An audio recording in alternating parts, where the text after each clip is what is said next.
अवधूत चिंतन श्री गुरुदेव दत्त स्वामी महाराज की जय, छत्रपती शिवाजी महाराज की जय। आज हिमायतबाग म्हणजे छत्रपती संभाजीनगरमध्ये हिमायतबाग म्हणून आहे, तिथं आलेलो आहे। तर आपण दत्त जयंतीला 26 तारखेला दत्त जयंती आहे, त्या दिवशी कोणती सेवा करावी, गुरुचरित्राचा कोणता अध्याय वाचावा आणि दत्त जन्म 12:39ला करायचा आहे का संध्याकाळी करायचा आहे, त्या दिवशी विशेष सेवा कोणती करायची आहे, याच्याबद्दल मी आज पूर्ण माहिती सांगणार आहे। चॅनलवर पहिल्यांदा आला असेल तर अवश्य सबस्क्राईब करा, म्हणजे येणारे नवीन व्हिडिओ श्री स्वामी समर्थ महाराजांचे गुरुचरित्राचे आणि नवनाथ पारायणाबद्दल माहिती भेटेल।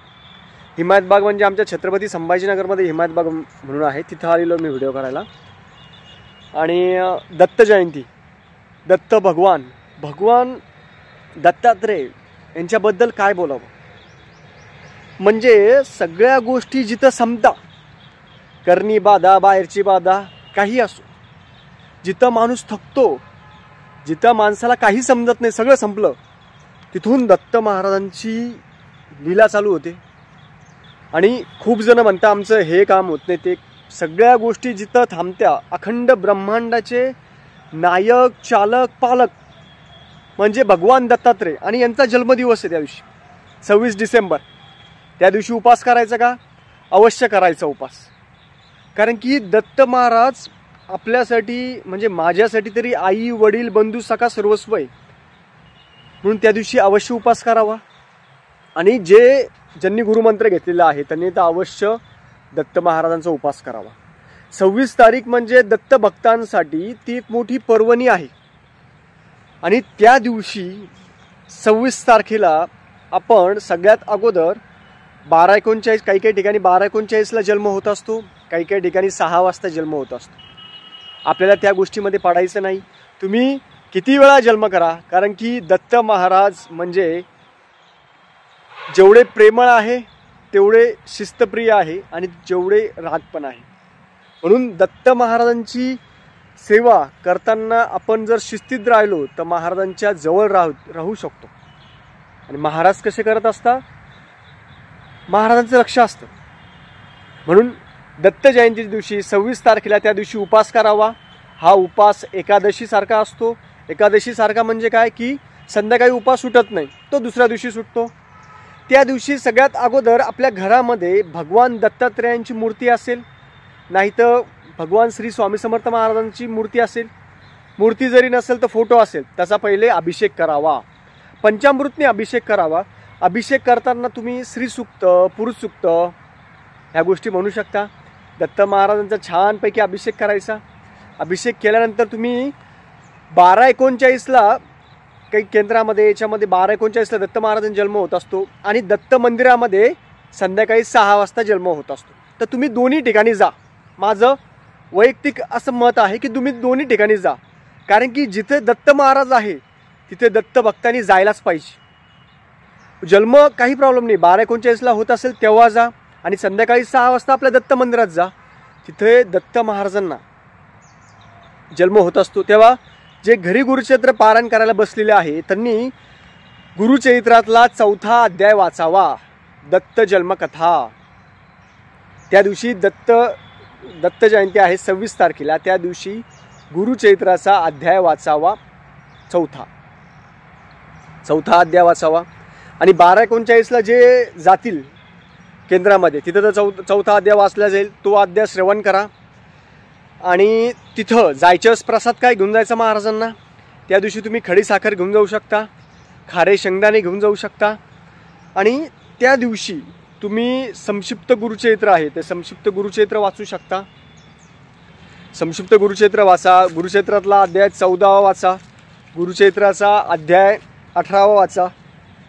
आणि त्या दिवशी तुम्ही जास्तीत जास्त नामस्मरण करायचं, ओम द्राम दत्तात्रेय नमः।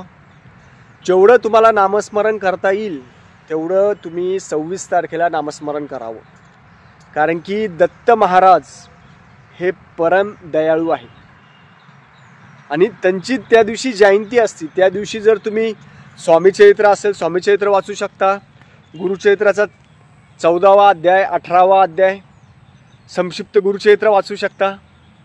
ह्या पूर्ण सेवा तुम्ही करायची। आता 12:39ला केंद्रामध्ये जन्म होऊन जाईल, तिथे तुम्ही प्रसाद त्या गोष्टी घ्यायच्या.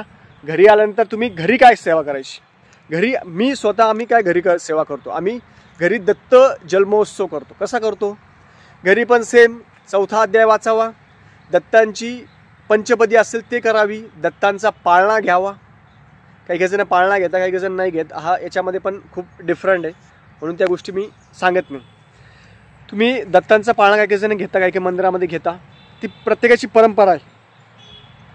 तर घरी आपण संध्याकाळी 6 वाजता आपल्या स्वतःच्या घरी संध्याकाळी 6 वाजता दत्त महाराजांचा फोटो मांडा. आम्ही फोटो मांडतो संध्याकाळी 6 वाजता.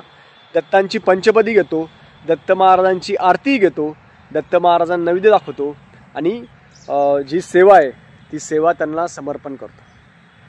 कारण की आपण दत्त महाराजांना आम्ही जय जयकार घेतो की अवधूत चिंतन श्री गुरुदेव दत्त स्वामी महाराज की जय. जेव्हा तुम्ही गुरुक्षेत्राचा 4था अध्याय वाचणार, जेव्हा कुठपर्यंत वाचायचा आहे तो की बाळे जन्माला आली किंवा जे बाळ आहे ते बाळ रूप घेतले, तिथपर्यंत तो अध्याय वाचायचा आहे, 4था अध्याय. आणि तो अध्याय वाचन झाल्यानंतर तो जो 4था अध्याय तो पूर्ण वाचायचा आहे. तेव्हा फक्त जय जयकार घ्यायचा की अवधूत चिंतन श्री गुरुदेव दत्त स्वामी महाराज की जय, छत्रपती शिवाजी महाराज की जय. दत्त जयंतीच्या दिवशी मनामध्ये किंतु परंतु आणू नका. त्या दिवशी दिवसभर उपास करायचा आहे तुम्हाला एकादशीसारखा. तो उपास दुसऱ्या दिवशी सोडायचा आहे, तसा मी व्हिडिओ पूर्ण टाकेल. दत्त जयंतीच्या दिवशी तुम्ही जास्तीत जास्त नामस्मरण करा. दत्त महाराजांना नामस्मरण प्रिय आहे, त्याच्या व्यतिरिक्त तुमच्याकडून त्यांना काहीही नको. त्या दिवशी घर चांगलं स्वच्छ करून घ्या, कारण की त्या दिवशी तुमचं गुरुचरित्राचं वाचन पूर्ण होऊन जाईल. बरोबर, खूप जरा म्हणणं मग 26 तारखेला तुमचं गुरुचरित्राचं वाचन होणार आहे, पण त्या दिवशी दत्त जयंती असल्यामुळे ते आपण उद्यापन असेल, दत्त महाराजांना अन्नाचा नैवेद्य नाही दाखवत म्हणून त्या दिवशी उद्यापन नाही करत, आपण दुसऱ्या दिवशी उद्यापन करतो, म्हणजे 27 तारखेला. म्हणून त्या दिवशी एकादशीसारखा उपास करायचा. त्या दिवशी जेवढं जमेल तेवढं नामस्मरण करा आणि दत्त महाराजांच्या चरणाजवळ राहायचं. दत्त महाराजांकडे जर आपण बघितलं, त्यांच्याकडे झोळी आहे. ते झोळी जेव्हा झोळीतून कोणाला द्यायचं असेल, ते झोळीमधून हातातून देता आणि आपल्या ओंजळीमधून आपण घ्यायचं. आपली ओंजळ किती असती, थोडी. म्हणून दत्त महाराजांकडे जास्त मागायचं नाही, त्यांना सगळ्या गोष्टी माहिती असतात.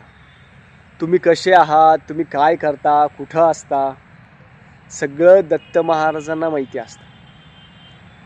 म्हणून त्या दिवशी दत्त महाराजांजवळ बसा, शांतपणे बसा. म्हणा दत्त दिगंबरा राया हो, त्यांच्याजवळ बसायचं. दत्त महाराजांजवळ शांतपणे बसा. तुमच्या मनातल्या गोष्टी काहीच नाही, काही बोलू नका, नुसतं बसा. बसा, शांतपणे बसा, डोळे बंद करून बसा आणि तुमच्या मनामध्ये दत्त महाराजांना म्हणायचं की महाराज तुम्ही सर्वस्व आहात आणि तुम्ही सर्व जाणता. तुमच्या मनामध्ये काही प्रश्न असेल ते महाराजांना सांगा, महाराजांशी बोला. महाराजांना सांगा की तुमची सेवा चालू आहे चांगली, कशी सेवा चालू आहे, कशी सेवा करता, सगळ्या गोष्टी तुम्ही महाराजांशी बोला. दत्त महाराजांना म्हणायचं की तुम्ही आमच्याकडून सेवा करून घ्या, असेच गुरुचरित्र पारायण आमच्याकडून करून घ्या. असं महाराजांजवळ बसायचं, शांतपणे बसायचं आणि वैयक्तिक न मागता महाराजांचं सगळं लक्ष असतं तुमच्यावर, सगळं लक्ष असतं. कारण की दत्त जयंतीच्या वेळेस आता मी 12:39ला केंद्रामध्ये जात असतो किंवा 6 वाजता मठामध्ये जात असतो, तेव्हा खारे शेंगदाणे असेल, खडी साखर असेल ते घेऊन जायचं आणि मी दत्त जयंतीच्या वेळेस शांतपणे बसतो आणि महाराजांच्या मूर्तीकडे, महाराजांच्या फोटोकडं नुसतं बघतो. त्याच्यामध्ये एक प्रकारची ऊर्जा असते,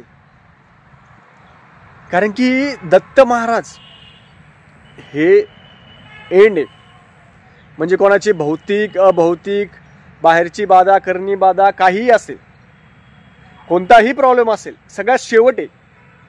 आपण जे म्हणतो ना की जिथं सगळं संपतं, जिथं माणूस पूर्ण संपतो, त्या माणसाला काहीही समजत नाही काय करायचं पुढं.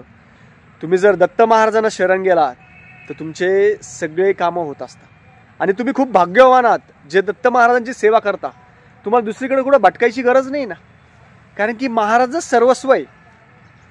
कारण की दत्त महाराज हे सर्वस्व आहे. त्यांच्याकडे जर बघितलं, त्यांच्यासोबत एक 4 श्वान असतात. 4 श्वान म्हणजे काय, 4 वेद, एक गायी असते.